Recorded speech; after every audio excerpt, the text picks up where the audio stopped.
আল্লাহ রাব্বুল আলামিন সূরা আলে ইমরান 32 নম্বর আয়াতে তিনি বলছেন قل أطيعوا الله والرسول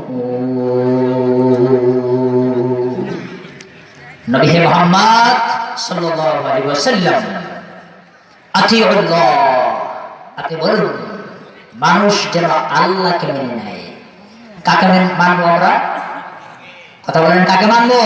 আল্লাহকে। আল্লাহকে মেনে নিতে হবে, মরলেও মেনে নিতে হবে, বাঁচলেও মেনে নিতে হবে, জুলুম আসলেও মেনে নিতে হবে, ফাঁসির কাস্টে ঝুললেও মেনে নিতে হবে। আল্লাহর আইনের বাইরে এক চুল যাওয়া যাবে না। না। জীবন থাকতেও পারে, নাও থাকতে পারে, আর শেষ হতে পারে। আল্লাহর সিদ্ধান্ত মেনে নিতেই হবে। এটা কার আদেশ? আল্লাহর আদেশ। তিনি বলছেন আতিউল্লাহ, আল্লাহকে মান্য করো, ওয়া আতিউর রাসূল, নবী হে বলুন রাসূলকে তারা যেন মেনে নেয়। সুবহানাল্লাহ বলেন। এক, আল্লাহকে মান্য করো, আল্লাহ তাআলার বিধান মেনে নাও। দুই, আতিউর রাসূল, রাসূলের জীবন দশায় সবকিছু মেনে নাও, সুন্নাহকে মেনে নাও, আল্লাহ তাআলার বিধান কোরআনের আইনকে মেনে নাও। পারবো না ইনশাআল্লাহ?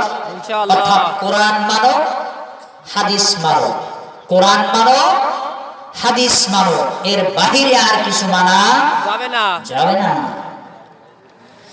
এরপরে আল্লাহ তাআলা তিনি বলছেন فَإِن تَوَلَّوْا فَإِنَّ اللَّهَ لَا يُحِبُّ الْكَافِرِينَ।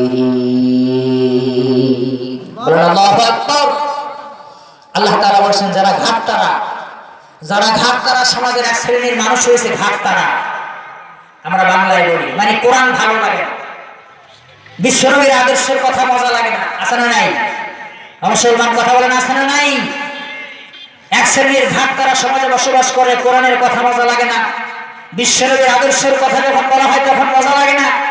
আল্লাহ তাআলা তিনি বলছেন যদি তাওয়াল্লাউ, তারা মুখটাকে ফিরিয়ে নেয় আল্লাহ তাআলা থেকে, বিশ্বনবীর আদর্শ থেকে যদি তারা মুখটাকে ফিরিয়ে নেয়, ফাইন্নাল্লাহা লা ইউহিব্বু, আল্লাহ তাআলা তাদেরকে পছন্দ করেন না, ভালোবাসেন না।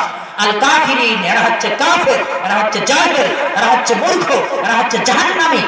সম্মানিত দিনী ভাই, বলতে যাচ্ছিলাম আল্লাহকে মান্য না করলে সে হয় কাফের, আল্লাহকে না মানলে কি হয়? কাফের। সে হয় কাফের। দুই, আল্লাহর নবীকে যদি কেউ না মানে সে হয় কাফের। আল্লাহ তাআলা বলছেন যে কোরআনকে মানে না সে কাফের, যে বিশ্ব নবীকে মানে না সে কি? কাফের। মুখটাকে যারা ফিরিয়ে নেয়, অহংকার বশত মুখটাকে তারা ফিরিয়ে নেয়, কোরআন হাদিসের কথা ভালো লাগে না, খালি গল্প আর কাহিনী, কিসসা আর কাহিনী যা আছে এগুলি দিয়ে খালি সব শুনে আর আনন্দ পায়, এরাই জাহান্নামী। ওরা আল্লাহকে মান্য করে না, ওরা রাসূলকে মান্য করে না, ওদেরকে আল্লাহ কাফের বলেছেন। আমরা আল্লাহকে মান্য করি, রাসূলের আদর্শকে মান্য করি। আল্লাহ রাব্বুল আলামিন বিশ্ব মানবতার কল্যাণের জন্য এভাবে করে মানুষকে সতর্ক করছেন, আর তিনি জানায় দিলেন বান্দা কোরআন মেনে নাও, জান্নাতি মেহমান হও। কোরআন থেকে যদি ছিটকে পড়ে যাও তাহলে তোমার ঠিকানা হবে জাহান্নাম। বিশ্ব নবীর আদর্শ থেকে যদি ছিটকে পড়ে যাও তাহলে তোমার ঠিকানা হবে জাহান্নাম।